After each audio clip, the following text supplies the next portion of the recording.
유럽에서 테이퍼링 발표 난다고 했었는데 미국이랑 똑같은 소리 나왔죠. 그리고 미국에서도 델타 변이 때문에 테이퍼링 자꾸 늦춰지는 거 아니냐 이런 이야기 하는데 그럼에도 불구하고 테이퍼링이 진행될 것이다 라고 하니까 지금 미국 주가도 타격 있고 시작이 됐죠. 자, 이미 유동성 축소는 시작되었다. 지금도 테이퍼링 올해 내로 할 거다 올해 내로 할 거다가 아니라 이미 올해 내로 했어요. 테이퍼링 본격 시작 이 말을 안 했을 뿐이지. 테이퍼링이란 뭐예요? 유동성 축소죠. 유동성 축소라는 거 자체가 뭐예요? 돈 푸는 양을 줄인다. 근데 미국은 이미 채권 매입 줄였죠. 채권 매입을 줄이는 거 자체가 뭐예요? 테이퍼링이다. 채권 매입도 마찬가지고 그 다음에 뭐 본원 통화도 마찬가지고 지원금 줄이고 이런 것들 다 테이퍼링이다. 우리나라는 지금 뭐 지원금 푼다고 해서 뭐 유동성을 푼다 이런 얘기 하고 있는데 사실 지원금은 유동성 때문이 아니라 진짜 저소득층 지금 은행권을 살려야 돼요. 금리를 올려버리면 저소득층이 죽죠. 그러니까 저소득층에게는 돈을 풀고 대신에 금리를 올려서 자산가들한테는 자금을 회수하고 이게 핵심이죠.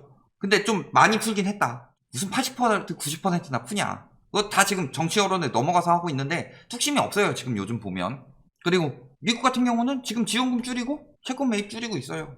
그리고 유럽도 이번에 채권 매입 줄인대요. 하지만 테이퍼링은 아니다. 이런 식으로 말하고 있는데 그냥 말만 그렇게 하는 거죠. 근데 그 말 한마디에 지금 주가가 놀이하고 있다. 왜? 그 말 한마디에 들어올 바보들은 많으니까 들어가서 그 바보들한테 끌어내면 되는 거죠. 그런 식으로 생각하고 있는 사람들이 의외로 많다. 그리고 바보가 아닌데도 불구하고 그런 것까지 생각해서 나보다 더 큰 바보가 있을 것이니까 그 사람한테 팔아서 조금이라도 단타로 차익 내자. 이런 사람들도 들어가는 거고. 연내 테이퍼링 들어간다고 그랬죠. 금리 인상 갈 길 멀다고 했는데 갈 길 멀다고 했음에도 불구하고 점도표 보면은 점점 더 시기가 단축되고 있죠. 작년 6월 점도표를 보면은 23년에나 금리 인상해야 된다 하는 게 한 명이었는데 요즘에는 23년에 올리자 하는 게 대부분이고 그 중에서도 0.5, 0.75 올리자 하는 사람들도 많아요. 22년까지 이야기하는 사람들도 다수로 늘어났다. 파월은 지금 말을 계속 이렇게 하는 거 뭐예요? 자산의 급격한 붕괴를 막기 위해서. 고용회복 급제동 이런 이야기 나오죠. 그래서 테이퍼링 안개 속이다. 왜? 고용이 줄었으니까. 이렇게 늘어나고 있는데 이렇게 줄었으니까 고용지표가 너무 안 좋아졌다. 시장 전망치의 3분의 1 수준에 그쳤다. 그러니까 테이퍼링이든 금리 인상이든 늦어질 것이다. 그러면서 실업자는 840만 명 이런 이야기만 하죠. 웃기지 않아요. 지금 남는 일자리에 대해서는 얘기 안 하고 실업자에 대해서만 이야기를 한다. 7월까지 이렇게 늘었다는 거는 지원금 끊기기 전에 먼저 빨리 구해야지 하는 사람들은 끝났고 여기 남은 사람들은 뭐예요? 지원금 다 받고 그 다음에 구하겠다. 이런 사람들인 거죠. 연준 의원도 뭐라 그래요? 고용 부진에도 올해 테이퍼링 시작한다. 왜? 지금 고용 부진 은근히 말 섞고 있는데 유동성 축소에는 두 가지 방법이 있다고 말씀드렸어요. 유동성 축소 장세에서 한쪽은 좀 축소에 가깝고 한쪽은 회수에 가깝다고 했죠. 축소에 가까운 게 테이퍼링이고 회수에 가까운 게 뭐예요? 금리 인상이죠. 그런데 지금까지 고용 부진으로 이야기가 나왔던 것은 테이퍼링이 아니라 금리 인상이었다. 금리 인상이 뭐뭐 반영한다고 그랬어요? 물가, 고용, 성장률. 근데 고용 쪽에 영향을 많이 미치는 거 금리 인상을 하면은 고용이 잘 돼야지 장기적으로 갚으니까 미국은 예전 리먼 브라더스 은행 박살난 적 있잖아요. 그 은행권이 더 조심스러운 거고 그리고 테이퍼링은 뭐예요? 물가가 오르는데 돈 그만 풀어야지. 그러니까 테이퍼링 먼저 들어가는 거잖아요. 그런데 자꾸 고용 부진에도 테이퍼링 한다. 고용 부진이니까 테이퍼링 안 하지 않을까? 테이퍼링은 오히려 물가랑 관련이 높죠. 금리 인상이 고용 부진이랑 관련이 높다. 그래서 금리 인상을 옐런이 언제 얘기를 했냐? 완전 고용 이야기를 했죠. 지금 5.2%인데 완전 고용이면은 2.5%죠. 그러니까 여기까지 줄면 금리 인상을 시작하겠다. 거의 이렇게 되는 거죠. 이게 23년 돼야 될 것 같냐? 보셔야 돼요. 일자리가 남는 게 뭐예요? 1000만 개.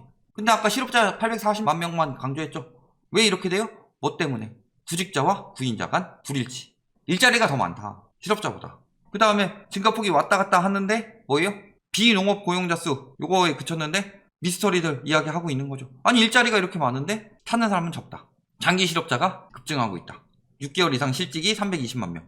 그리고 부익부 빈익빈이 심해졌다. 업종별, 계층별, 연령별, 지역별 실업률 격차가 확 벌어졌다. 이런 이야기 하는데 핵심은 뭐였다? 지금 왜 이렇게 장기 실업자를 할 수 있고요. 일자리 창출이 늘어났는데도 구인자가 많은데 구직자들도 왜 아직도 많냐? 뭐 때문이에요? 이게 바로 돈풀기에 폐해가 드러나고 있는 거죠.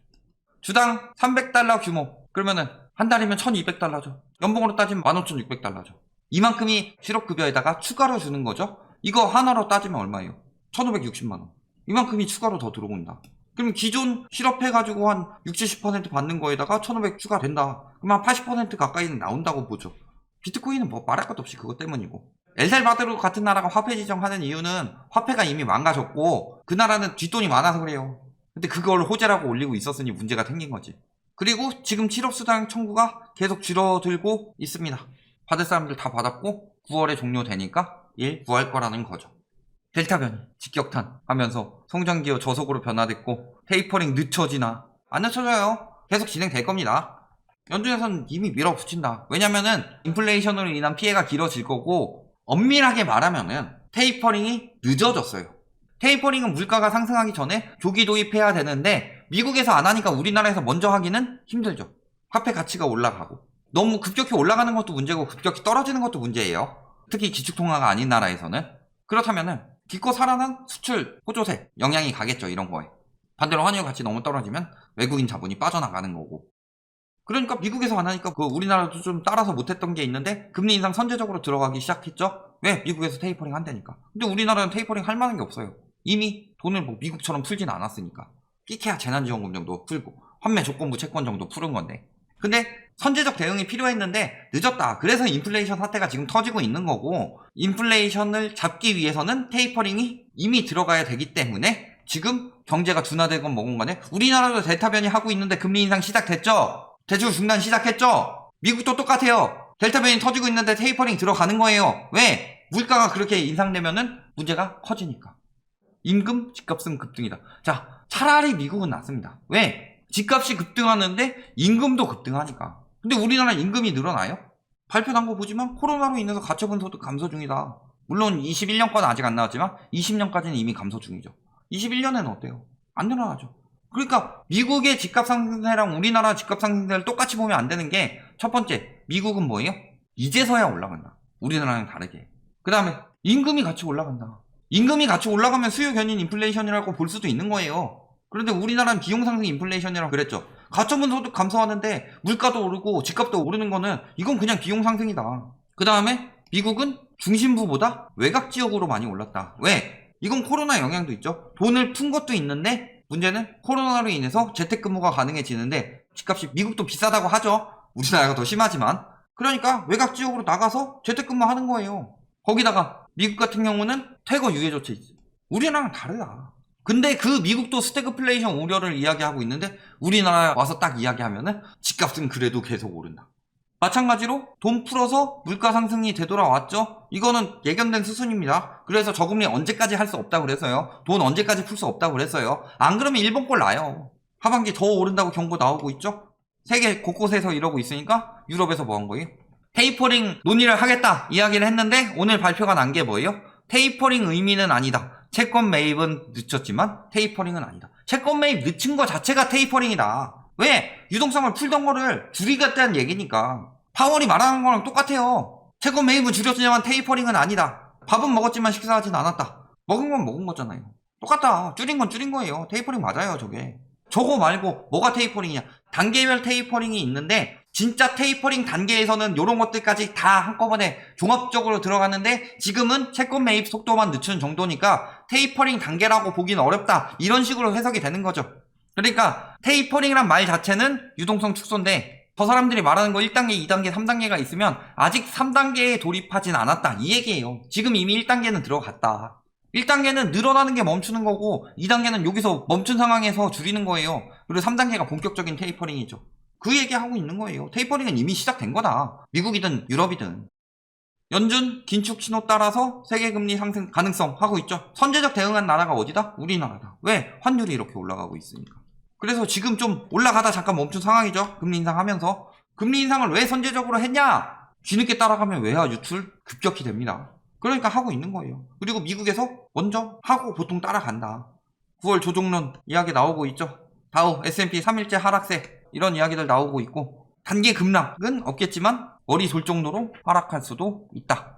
시장의 구조가 망가졌을 경우 이런 이야기들까지 나오고 있다. 일런도 뭐라 그래요? 자금 바닥 났다. 디폴트 경고 이야기했는데 일단은 디폴트는 둘째 치더라도 자금이 바닥이 났어요. 자금이 바닥 나면 뭐 해야 돼요? 풀었던 거 회수해야죠. 사상 초유의 디폴트 경고라고 하는데 몇 달 전에도 한번 이야기했어요. 채권 확대하려고 그랬는데 안 됐죠. 자금과 조치가 모두 소진됐다. 의무를 이행하지 못할 수도 있다. 물론 이것 때문에 결국에는 채권 늘리는 것은 통과를 할 테지만 그렇다 치더라도 풀었던 거 회수하고 돈 푸는 것도 감소할 수밖에 없다. 이미 두 가지 다 나온 거예요. 이 발언 하나에서.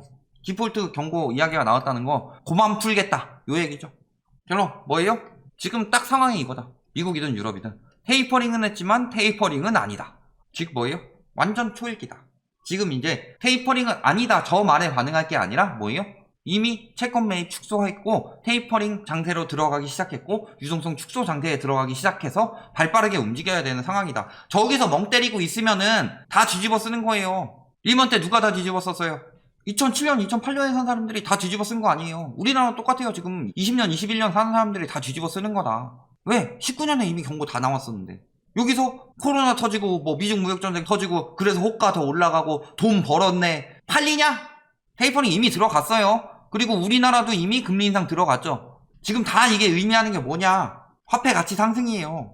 화폐 가치는 늘 하락하는 거 아니었어요? 화폐 가치는 늘 하락하는 게 맞죠. 그게 나타내는 게 물가죠. 그런데 이렇게 느는 게 맞는데 이렇게 될 경우에는 다시 여기까지 떨어진다. 즉 물가가 떨어지고 집값이 떨어지고 자산이 떨어지는 것 자체가 화폐 가치 상승이다.